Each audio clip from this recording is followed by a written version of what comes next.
Diz o seguinte: sacrifício e oferta não quiseste, as minhas orelhas furaste, holocausto e expiação pelo pecado não reclamastes. Amém? Essa tradução aqui é um pouco diferente, talvez até das que vocês têm. Essa daqui é a edição revista e corrigida da Sociedade Bíblica Brasileira. As outras traduções, elas vão falar a frase: os meus ouvidos abristes. Mas nós optamos por essa tradução aqui, que está mais literal, que vai ter mais sentido ao ponto que nós queremos chegar com a mensagem dessa noite. Amém? Provavelmente esse texto ele se trata do texto que está em Êxodo 21, do 1 ao 6. Abre aí, por gentileza. Êxodo, capítulo 21, versículo 1 ao 6. Para nós fazermos aqui uma comparativa entre os dois textos. Aleluia. Êxodo 21, do 1 ao 6.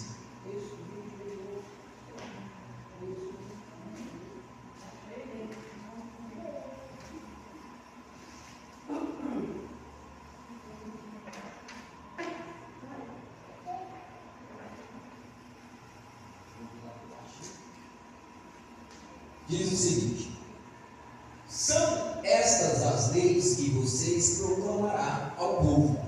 Se você comprar um escravo hebreu, ele o servirá por 6 anos, mas no 7º ano será liberto, sem precisar pagar nada. Se chegou solteiro, solteiro receberá liberdade. Mas se chegou casado, sua mulher irá com ele. 4.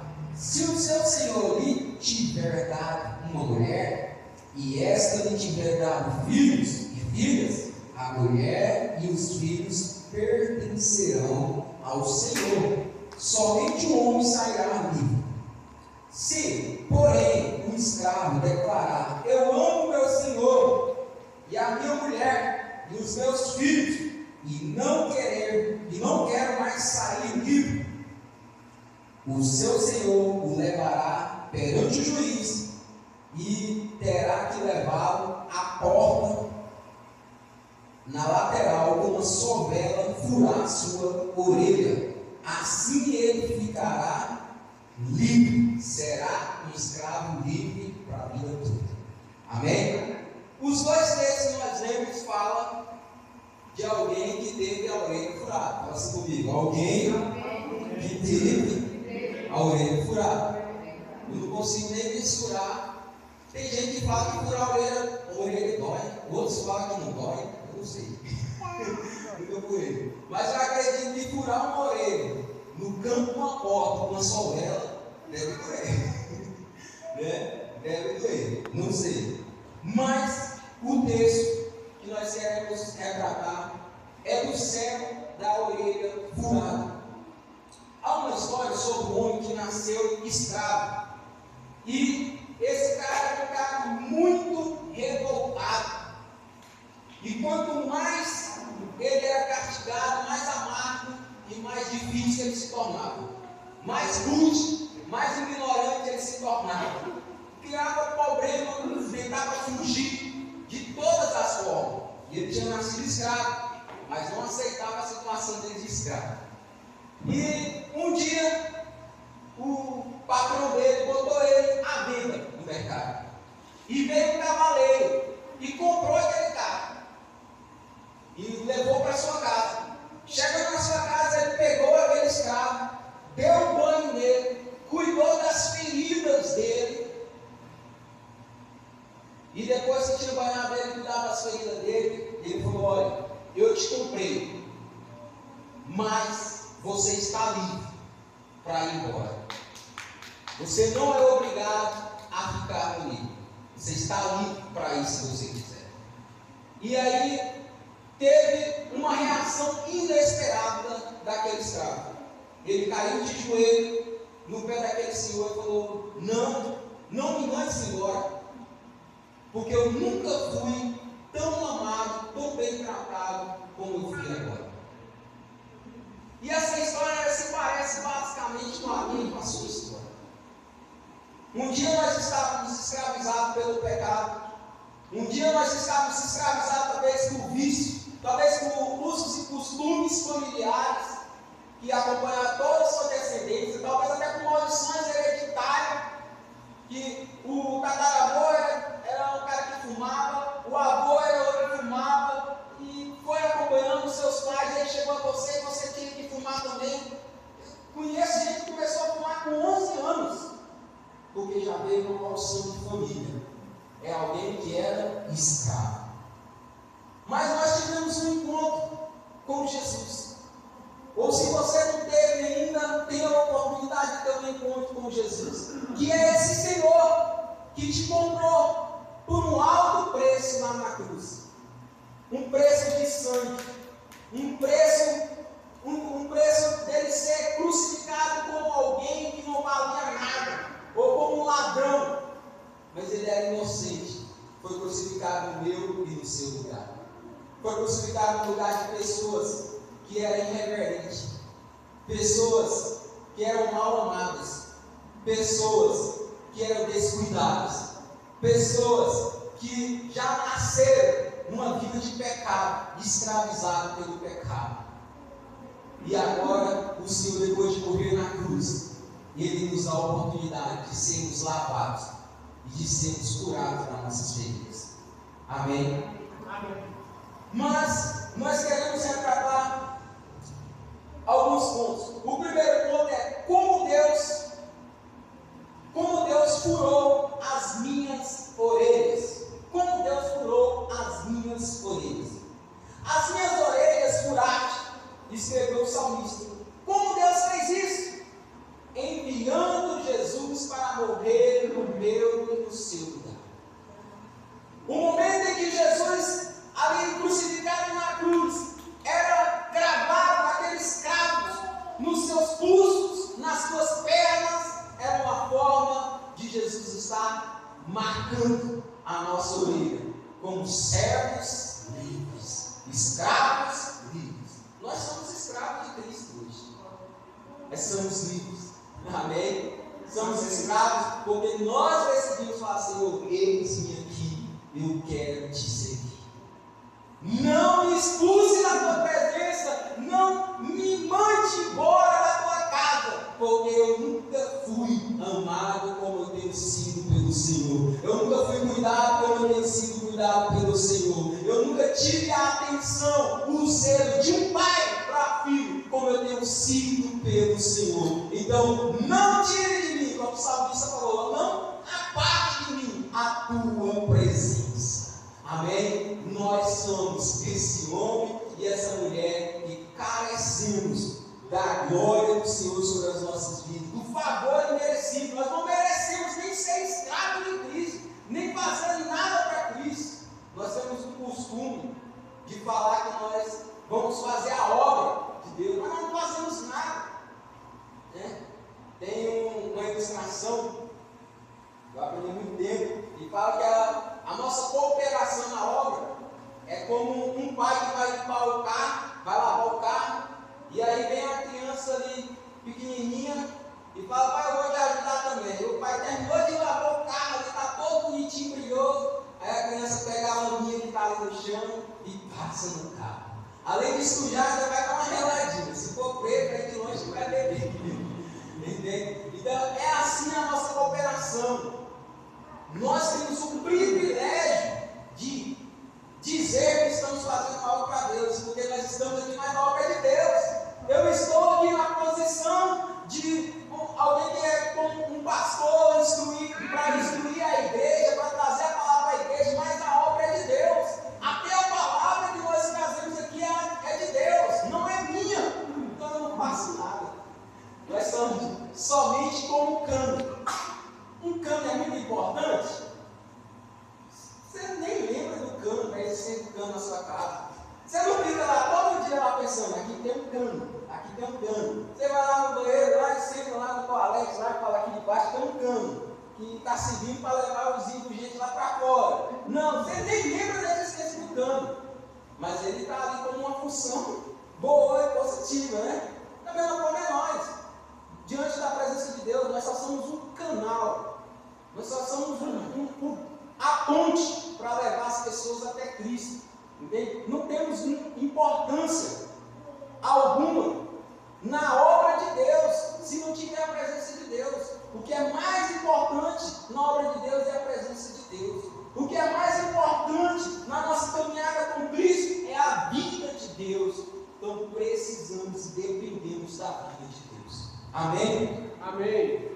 Não precisei pagar pela minha salvação. Jesus pagou no meu lugar. A Bíblia nos diz em Provérbios 17, versículo 9: quem perdoa uma ofensa mostra que tem amor, mas quem fica lembrando o assunto estraga as amizades. Olha o tanto que é verdade. Quem perdoa uma ofensa demonstra que tem amor.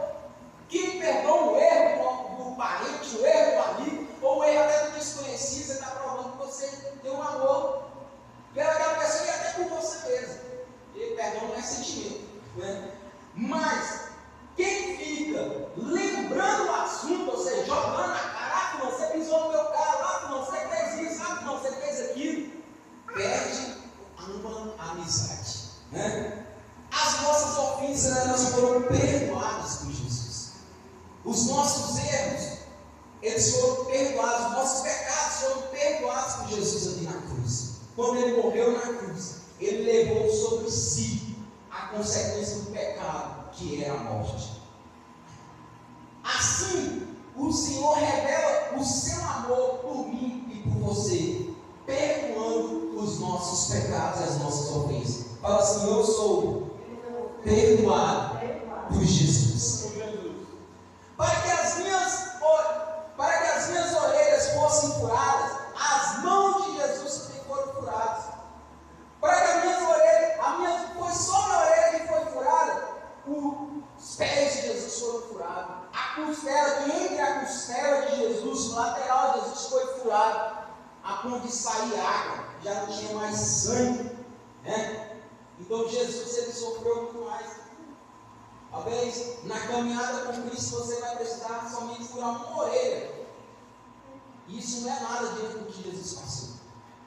Cada chibatada que Jesus levou, ali onde batia aquele osso, rasgava o corpo de Jesus, cortava o corpo de Jesus. E a humilhação, você fala a humilhação. Você imagina você ser inocente, acusado de algo que você é inocente, e aí você apanhar publicamente, ser humilhado publicamente, né? Como alguém que devesse, você sabendo que você não deve. Você ser crucificado no meio de duas pessoas que deviam de fato. Duas pessoas que de fato estavam ali porque mereceram, porque fizeram por onde está ali. Mas ele é inocente. E Jesus passou tudo isso por causa de mim, por causa de você. Jesus viveu esse terror na vida dele por causa de mim e de você. Para que as minhas orelhas fossem furadas, as mãos, os pés, a lateral de Jesus também foram furadas, e a sua testa, quando cravou aquela coroa de espinho. Alto preço foi o que Deus pagou pela minha e pela sua amizade. Fala assim comigo: Jesus, Ele se importa com a minha amizade. Para que Deus furou as minhas orelhas? Segundo ponto. Para que Deus furou as minhas orelhas? Cristo me salvou para que eu viva em comunhão com Ele. O apóstolo Paulo destacou esse fato de forma magistral. 2 Coríntios capítulo 5, versículo 15, diz o seguinte: Ele morreu por todos nós, para que os que vivem não vivam mais para si mesmos, mas vivam para aquele que morreu e foi ressuscitado para a salvação deles. Fala assim: eu vivo, não para mim, mas para Cristo. Então Jesus, Ele morreu por mim e por você.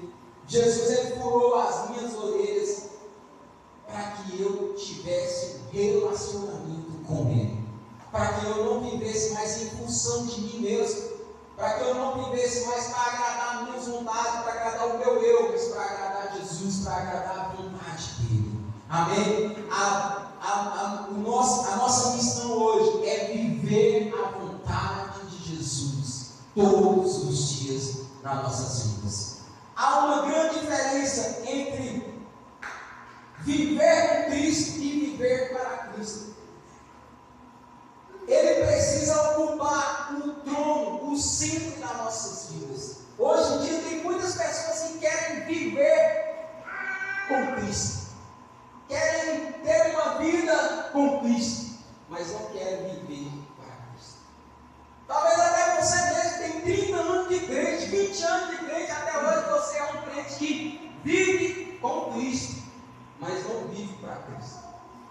Quando você vive para Cristo, a sua vida, tudo que você faz, as suas ações é para Cristo.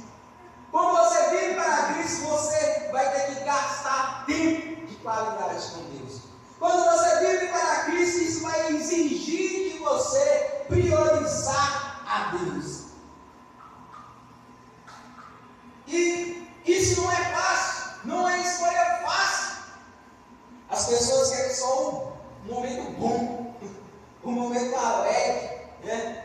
Que é viver com Cristo, usufruindo das bênçãos, usufruindo do que Ele pode fazer na sua vida, usufruindo do bom casamento que Ele pode te dar, dos bons filhos que Ele pode te dar, da melhor condição financeira que Ele pode te dar, das portas que Ele pode abrir para a sua vida. Mas viver para Cristo vai exigir de você responsabilidade, compromisso, comprometimento com a palavra de Deus, comprometimento com a obra de Deus, comprometimento com os afazeres, comprometimento com a vida do irmão, da irmã, que necessita do seu tempo, que necessita da sua disposição para estar ali incentivando, para estar ali liberando uma palavra de fé, uma palavra de ânimo, uma palavra de amor. Vai exigir de você também tempo de qualidade para investir, para insistir em alguém, até que aquela pessoa seja salva, até que ela se consolide, até que ela firme os seus pés nos caminhos do Senhor. Tudo isso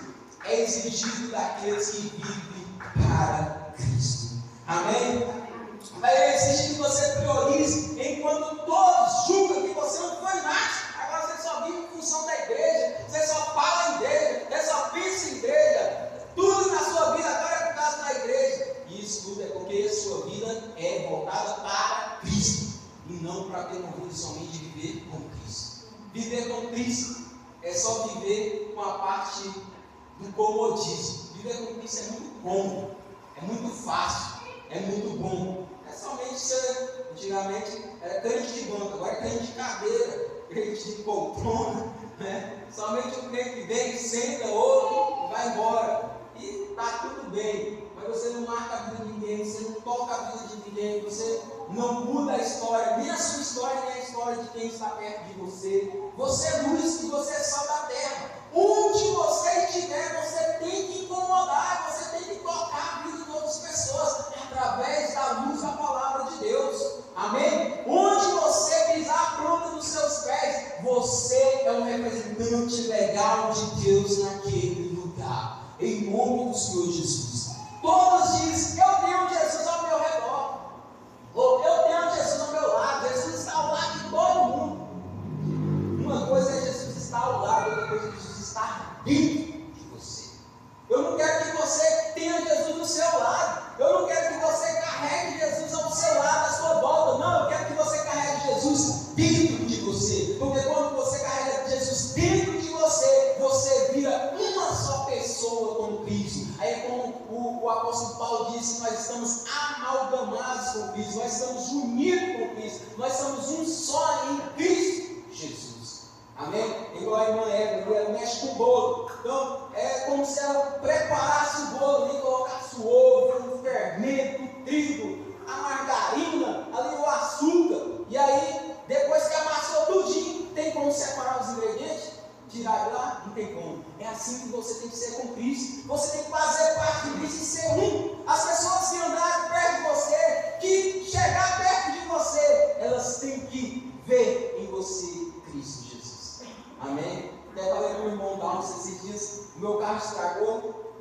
E aí, não por acaso, eu entrei numa rua que eu nunca tinha entrado, lá perto de casa tinha uma oficina lá mecânica lá.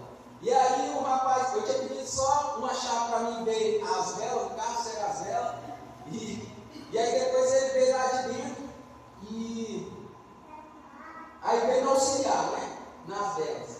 E aí na hora que ele começou a falar comigo, eu falei assim, o senhor é crente e o senhor é de alguma assembleia? Aí ele veio para mim e sorriu. Ele falou assim, eu já fui pastor da assembleia, mas hoje eu estou lá na igreja de Deus.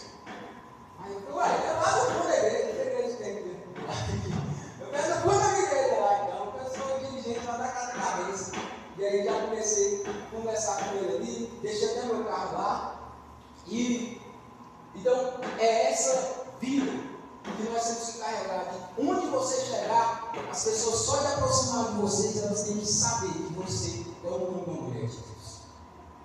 Independente do roubo, né? De andar todo social, não. É a presença mesmo, porque você carrega Cristo dentro de você. Então, onde você entrar, as pessoas vão saber que você é uma autoridade de Deus, se você é um filho de Deus, se você é uma filha de Deus, que carrega a presença de Deus. Amém? Então, não fique satisfeito em ter Jesus ao seu lado, em ter Jesus à sua volta. Tenha a satisfação de carregar Jesus dentro de você, de ter Jesus dentro da sua vida, dentro do seu coração, em nome de Jesus. Terceiro ponto, Deus já furou a sua orelha. Você precisa escolher ser amigo de Jesus e entregar a sua vida a Ele. No antigo costume israelita, quem furava a orelha do servo era o Senhor. Mas quem dava permissão para o Senhor fazer isso era o servo. E assim também que somos salvos. Deus, de forma respeitosa, aguarda a nossa permissão. A salvação está disponível. Só você pode apropriar-se dela. Ninguém pode tomar essa decisão por você.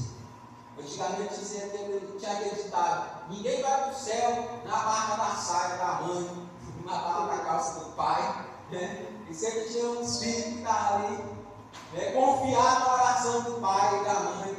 A salvação individual, ninguém pode tomar essa decisão por mim e por você. Assim também que somos salvos. Amém. Só eu posso apropriar da salvação de Deus. Cristo diz: eis que eu estou à porta e bato. Se alguém ouvir a minha voz e abrir a porta, entrarei em sua casa e cearei com ele, e ele comigo. Apocalipse 3:20. Jesus, Ele está à porta dos nossos corações. E aqui prova mais uma vez que não é de importância Jesus estar ao seu lado. A maior importância é que Jesus esteja dentro de você. Amém? Qualquer pessoa que crê na existência de Jesus, que crê que Jesus é Salvador, ele carrega Jesus ao lado. Mas é necessário que você carregue Jesus dentro de você. E essa decisão é uma escolha minha e sua. Jesus não pode escolher por mim e por você. A sua esposa não pode escolher por você. O seu marido não pode escolher por você. É uma decisão pessoal. Amém? Você tem que tomar uma decisão de permitir que o Senhor opere a boa obra em sua vida. Eu escolho. Pergunto: Jesus merece que você abra a porta do seu coração? Jesus é alguém que merece habitar dentro do seu coração? Claro que sim, meu irmão. Claro que sim.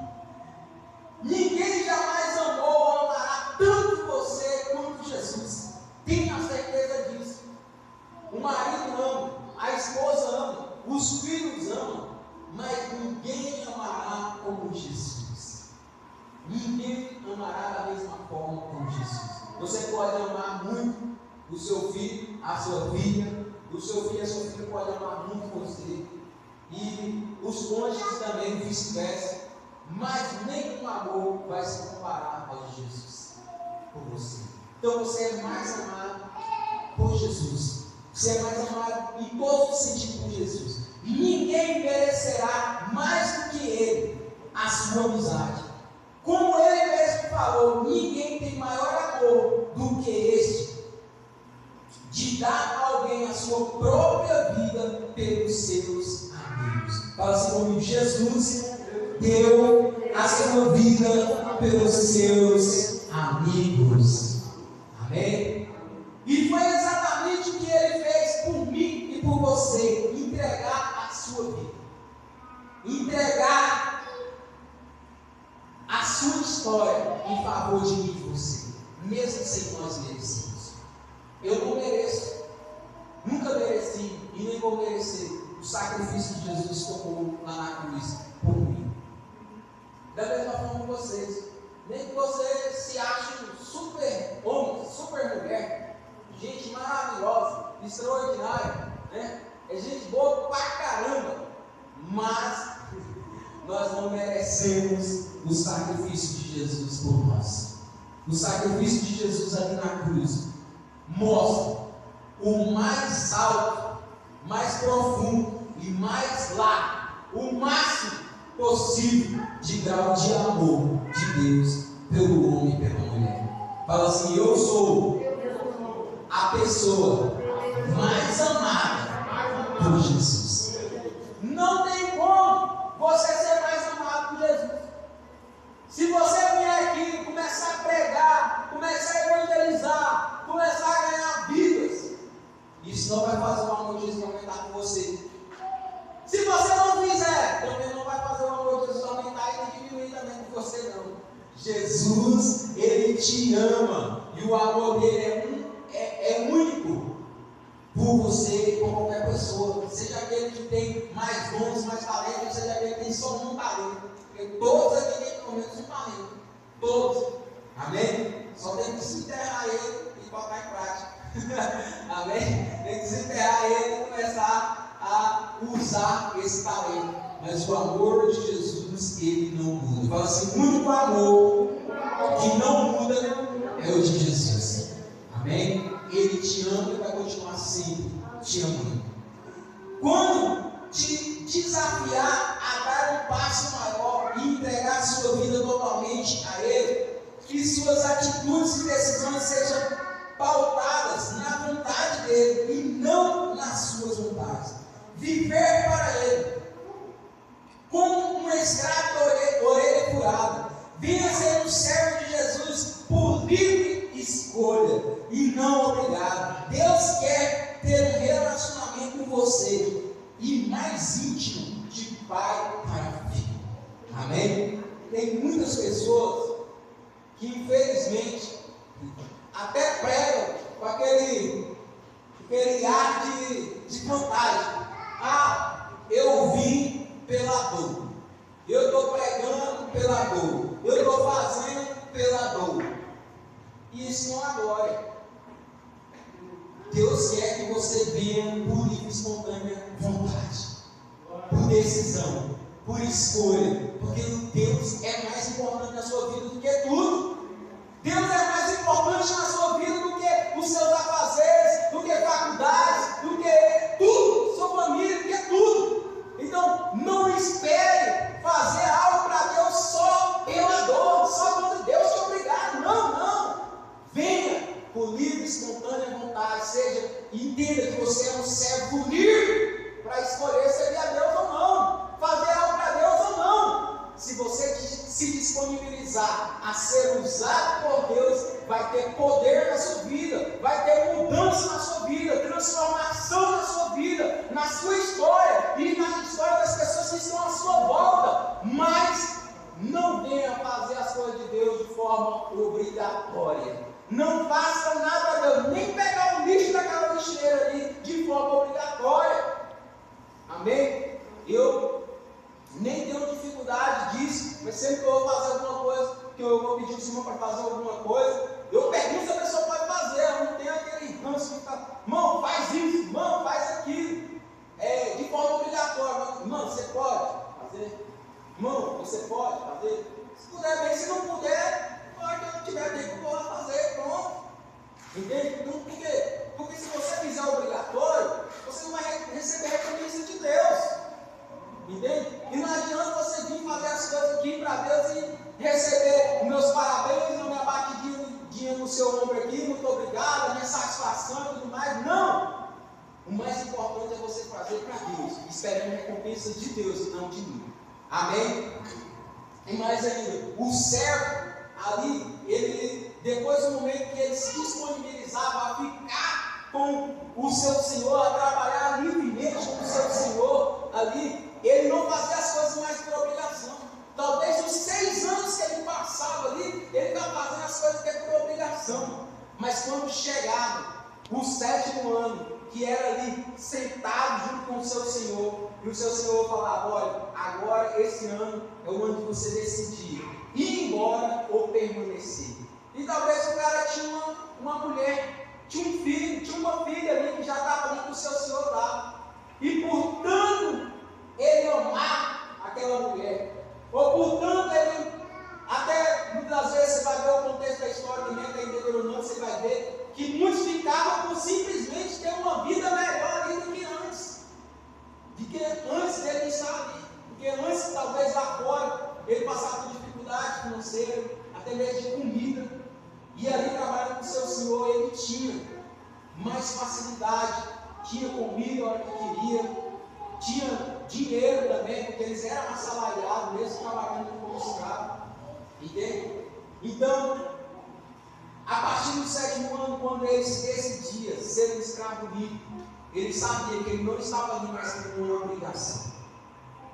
Eu não sei como você tem buscado a Deus, eu tenho adorado a Deus, se é por obrigação ou se é por medo. Tem gente que só está na igreja por medo de ir para o inferno. Tem gente que só está na igreja por medo de acontecer acontecer tudo de ruim na família dele, morrer filho, morrer marido, acontecer de ter um câncer na família. Então está ali servindo a Deus só por medo. Não adore a Deus por medo. Seja um servo que vai adorar a Deus por livre e espontânea vontade, por livre e espontânea decisão. O Senhor te chama a ser um servo que tem uma vida separada para Ele, por livre e espontânea vontade. Amém? Aleluia! Você é um servo livre, no nome do Senhor Jesus. Quero te desafiar a dar um passo maior, e é entregar a sua vida totalmente para Cristo. Entregue-lhe a sua vida, abra-lhe as portas do seu coração, peça que Ele seja o seu Salvador e o seu Senhor e o seu amigo. Deixe que Ele fure, que Ele marque a sua vida. Fala assim: eu preciso. Fala comigo mais forte: eu preciso permitir que o Senhor me marque. Propriedade dele. A minha mãe teve uma chacrinha lá no Tocantins, e por algum tempo nós tivemos vaca lá e o boi. E toda chácara, quando você compra um boi, uma vaca, quando ele chega, você tem que colocar a sua marca ali. A minha mãe era um M e um F, Maria Francisca, né? Então o boi chegava, você coloca ele lá no corredorzinho bem apertadinho, né? De pau, fechadinho, tranca ele, na frente e atrás, arma o negocinho fechado, e aí vem com um ferro quente, é um fogo, é um fogareiro lá, bota o trem lá para pegar fogo, aí fica vermelhinho o ferro. Aí vem com ele quente, vai na bunda dele aqui, ó, tem uma graça. Esprender, da coisa, mas só naquela triscada ali chega fumaça, aí já fica marcado lá. Aí queima o pelinho não nasce naquele lugar, igual como se fosse uma tatuagem. E ele fica marcado, ali é uma propriedade da Dona Maria Francisca. E o Senhor, Ele quer te marcar também como propriedade dele. Mas não é com força nem com violência. Não venha para Jesus forçado. Não venha para Jesus com medo. Não sirva Jesus com medo.